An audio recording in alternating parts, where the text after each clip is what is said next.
Olá a todos, salve Maria. Estamos mais um dia aqui na Terceira Liga Cristo Rei, Regional Sul. E uma das alegrias, né, que a gente tem nessa liga é poder conhecer pessoas novas. Eu estou aqui com o professor Marcos Boeira. O professor Marcos Boeira é famoso, mas eu nunca tive o prazer de poder conhecer pessoalmente, né? E ontem fez uma palestra para nós aqui, né, com um tema bem profundo, né, sobre o casamento de fé e ciência. Então, vamos falar um pouquinho sobre isso aí para o pessoal que nos acompanha. Mas antes, uma coisa assim que... assim, do after, depois do evento, né? A gente estava lá, jantando, conversando e tal. E, por exemplo, o senhor fez uma palestra toda tomista, né? A palestra atomista e tal. E o tomismo tem uma preocupação que é o princípio da não contradição. Então, professor Marcos, explica para o pessoal aí como é que é poder torcer para o Grêmio e para o Inter ao mesmo tempo. Como é que pode dar uma coisa, como é que pode ser uma coisa, né? Eu acho que cabe uma explicação, assim. Cabe, com certeza. O problema não é o Inter, é a Inter. Grêmio e Internazionale de Milano. Dois times diferentes. Não sejamos nominalistas. Não então. sejamos nominalistas, senão realistas, por favor. É outra aí. É outra aí. Tô mais calmo, né? Então, professor, fazer uma pergunta, então, assim que para o pessoal pode ser meio estranho. Do que o pessoal aprende no colégio, o que aprende nas universidades e o que o senhor provou ontem que é mentira. A fé é irracional? Muito boa pergunta, Augusto. Bom, em primeiro lugar, dizer que é uma alegria estar aqui contigo. Agradecer imensamente o convite, né, que o Instituto Santo Atanásio me fez para estar aqui com vocês na Terceira Liga. Bem, esse é um tema muito presente no nosso tempo, né? Muitos são os documentos pontifícios que falam a respeito, muitas são as obras filosóficas que tentam enfrentar esse tema. Autores de dentro e de fora do cristianismo têm se debatido amplamente em temáticas que envolvem esse aparente conflito entre fé e razão. Mas, no fundo, e isso posso dizer com certa segurança, de que se há algo que a fé não é irracional. Porque a fé, ela depende inteiramente da razão para a sua consumação, para a sua realização. Tá? Quer dizer, a fé tem no intelecto humano, né? Na mente humana, o seu lugar habitual. Tá? Porque a inteligência é o sujeito da fé. Então, não poderia a fé ser irracional de nenhum modo. Pelo simples fato de que, quando nós cremos em algo, para crer em algo, nós precisamos ter alguma noção e, portanto, ter algum conhecimento acerca desse algo. Tá? Quer dizer, um conhecimento de um objeto que nos conduz a esse objeto, mas que quando nós, digamos, tendemos a ele, nós percebemos que nele há certas limitações que a nossa razão não é capaz de alcançar. E este é o momento, então, em que a fé, né, entra em cena para conduzir a razão após um longo processo. Então, se Deus fosse nos ensinar matemática, por exemplo, ele não poderia chegar e dizer assim, pela razão humana, 2 mais 2 é 4, mas por fé eu digo que é 5. Isso, então, está completamente fora de questão. Completamente fora de questão, porque a fé jamais vai anular a razão. Né? Pelo contrário, ela vai partir da razão. Como se, digamos, ao partir da razão, ela com a razão estabelecesse um certo casamento, um certo encontro. Né? Nós temos, por exemplo, os 10 mandamentos. Né? Os 3 primeiros relacionados a Deus. Né? Então lá já deixa claro que Deus é uno, que Deus nos ama e tudo mais. Podemos dizer que são os 3 artigos de fé.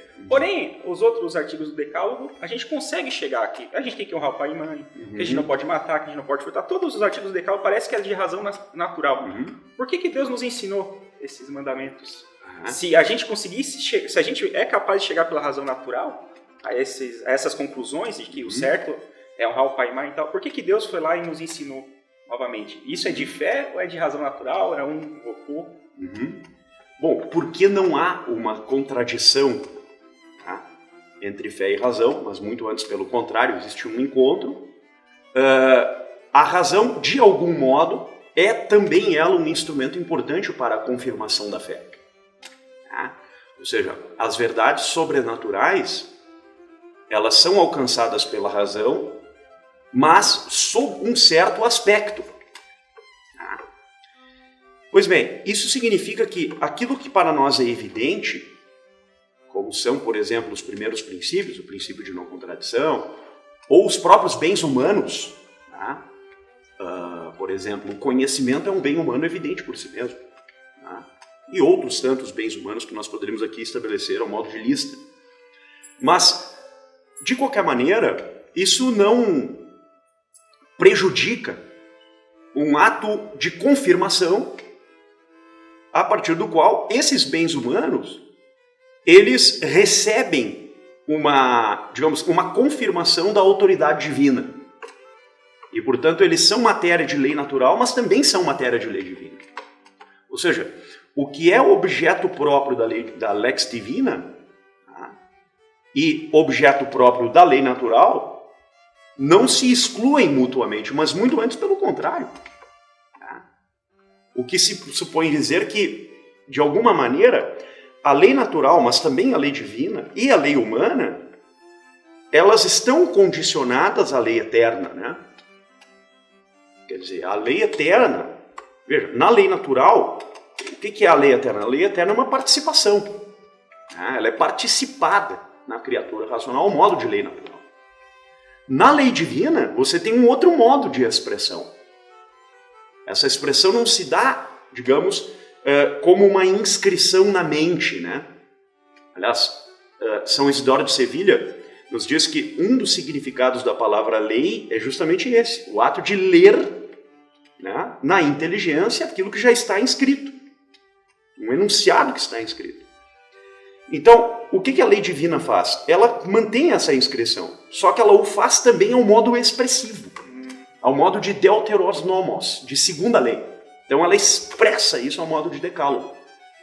Então, as matérias que são de lei natural e que são de lei divina, elas aparecem na expressão interna e externa do intelecto humano e supõem uma classificação ao modo de classe mesmo. Não é redundante dizer isso. Sim. Tá? As classes de lei. Então, isso é muito interessante notar. Tá? Porque é interessante, porque se Deus criou tudo, porque a gente, até o senhor comentou na palestra ontem, a gente, para falar de Deus, a gente meio que reparte, né? A gente faz vários predicados para Deus. Deus é amor, Deus é justiça, né? Podemos para a metafísica, Deus é ato puro, tal. Ok, mas Deus é tudo isso ao mesmo tempo. E não tem como a gente saber exatamente porque a nossa inteligência é limitada e ela precisa trabalhar com essas classes, com essas categorias, com esses conceitos, não é isso, professor? Exatamente. Então, essa descrição do... Como é que é? Do Isidoro? Isidoro de Sevilha. São Isidoro de Sevilha é muito bom porque se é ler uma coisa que já está escrita, né, então, por exemplo, essa concepção moderna, principalmente das psicologias, das filosofias modernas, de que E isso até é um sentimento que cria, por causa da soberba do homem, de que que a lei de Deus a fé é uma coisa e a moral humana é outra, é que às vezes parece que Deus está querendo cortar os nossos baratos. Né? E aqui entra um debate importante, que eu gostaria que o professor comentasse sobre a liberdade. Né? Então, por exemplo, para nós, a liberdade é assim, Deus nos deu os 10 mandamentos, né, para a gente seguir, para que a gente possa ser livre. E não que há conflito, portanto, né, entre a lei que Deus nos deu e a lei humana natural. Até porque em Deus isso é tudo... A gente separa a lei eterna, a lei divina, a lei humana, mas em Deus é tudo junto. Claro. Não tem como haver contradição. É isso. Exatamente. Isso nos leva, por exemplo, à noção de virtude, né? De harete. Quer dizer, o que é a virtude? A virtude é o hábito do bem num lugar. Quer dizer, a palavra grega ethos significa exatamente isso, né? Morada das virtudes, é o lugar onde as virtudes estão presentes, ao modo habitual. Né? Quer dizer, porque o hábito é a mediação da potência com o ato, como é que você vai mediar a potência à sua atualização segundo um modo habitual, digamos, que exclui o bem, né? Ou toma o bem por aparência, ou torna o bem ausente nessa habitualidade. Não, você precisa de um termo médio no qual o bem se digamos, se manifeste ao modo de ato, ao modo de atualidade. Tá? Nos atos humanos, isso é muito preemente. Tá? Por exemplo, a razão prática, ela capta o bem e calcula as maneiras mediante as quais nós realizamos o bem. Mas a razão prática precisa ela também de uma virtude que a aperfeiçoe nesse processo, que é a prudência, tá? A frônesis. E por que isso é muito importante? Porque a liberdade humana, ela pode ser vista sob dois aspectos, digamos. Tá? A liberdade humana pode ser vista como algo que toma o sujeito como sem qualquer condicionamento para decidir o modo de realizar uma ação. Tá? Então é o sujeito, digamos, dentro de um espaço ilimitado. E uma outra maneira que vai avaliar o ato humano para dizer se ele é livre ou não. Uma avaliação que supõe um certo condicionamento intelectual. Para dizer, não, isso que você fez é um ato livre, isso não.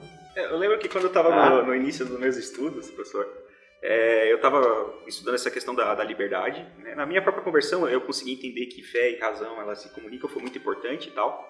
E eu lembro que eu levei para o meu diretor essa dificuldade sobre a liberdade que eu estava tendo, início de conversão. Né, e tal. E ele chegou assim, Augusto, a liberdade é a capacidade que a pessoa tem de dizer não.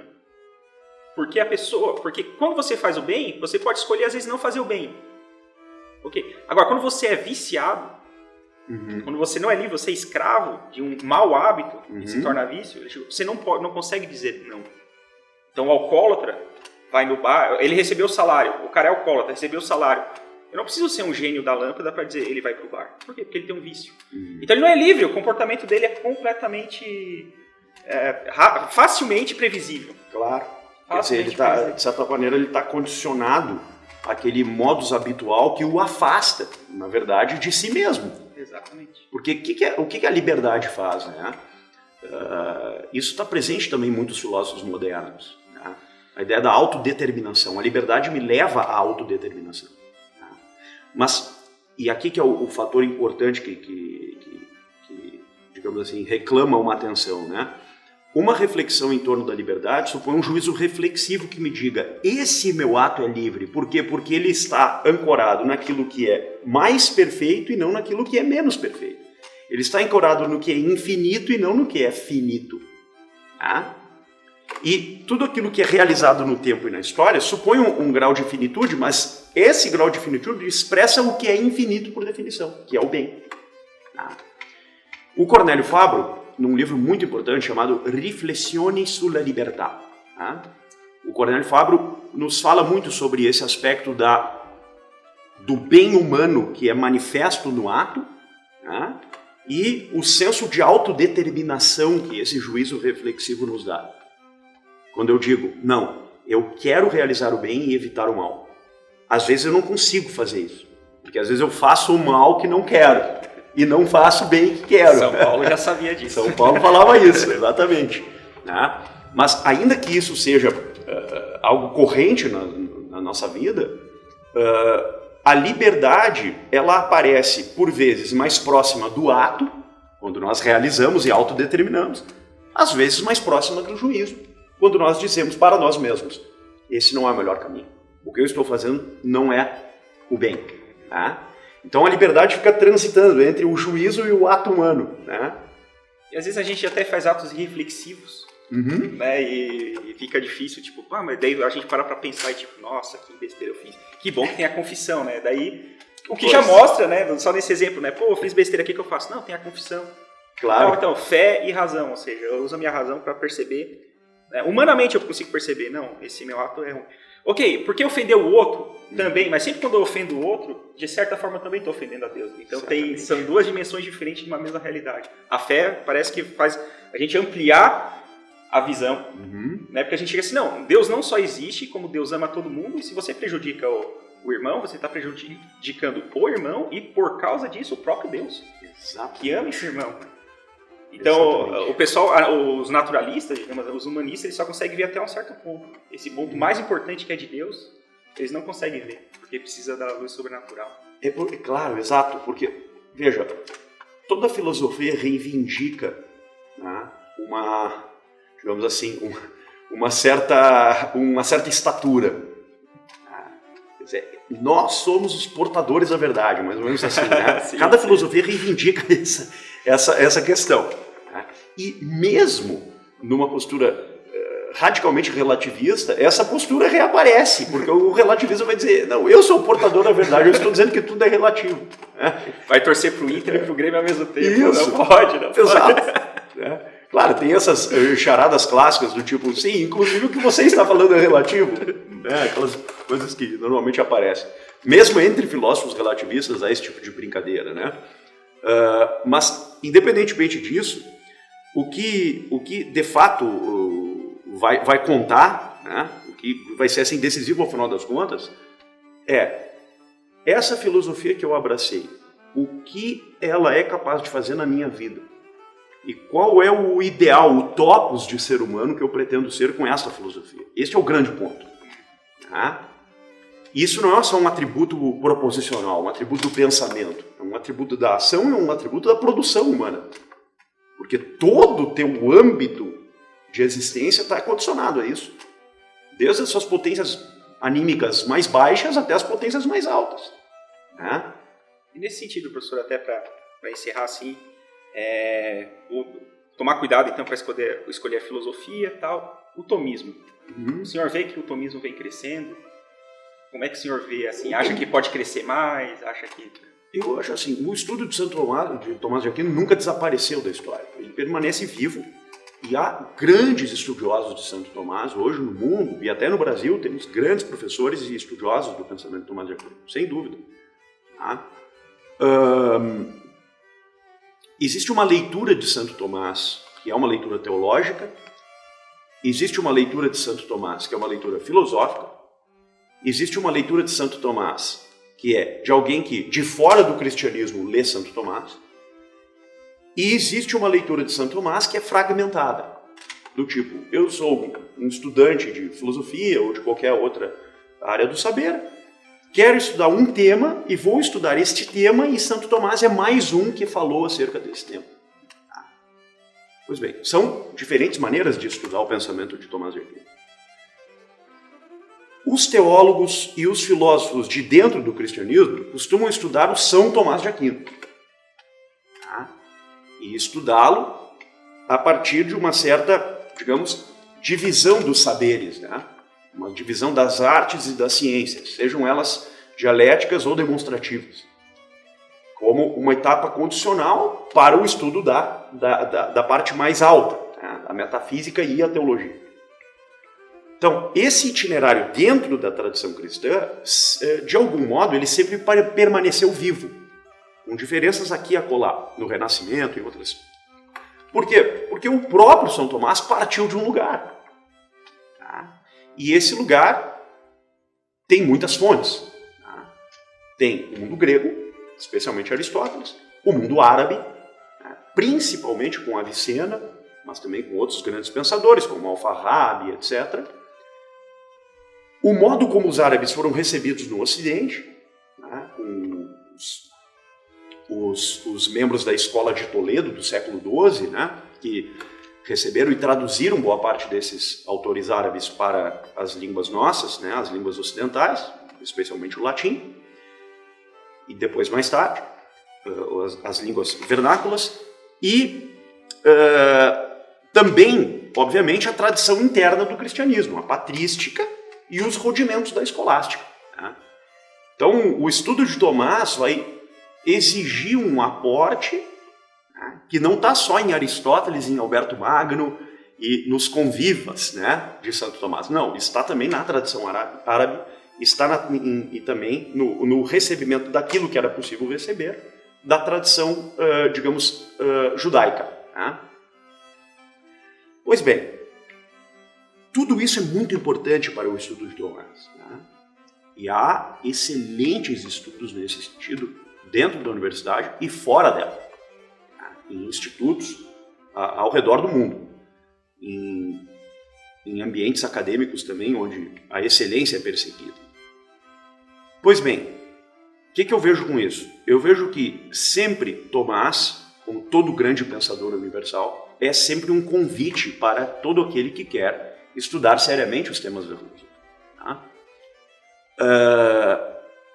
Assim como Aristóteles, assim como Platão, assim como Agostinho, assim como outros pensadores também, Soares, tá? Leibniz, Kant, Hegel, etc. Então, você tem autores universais que formam escolas, tá?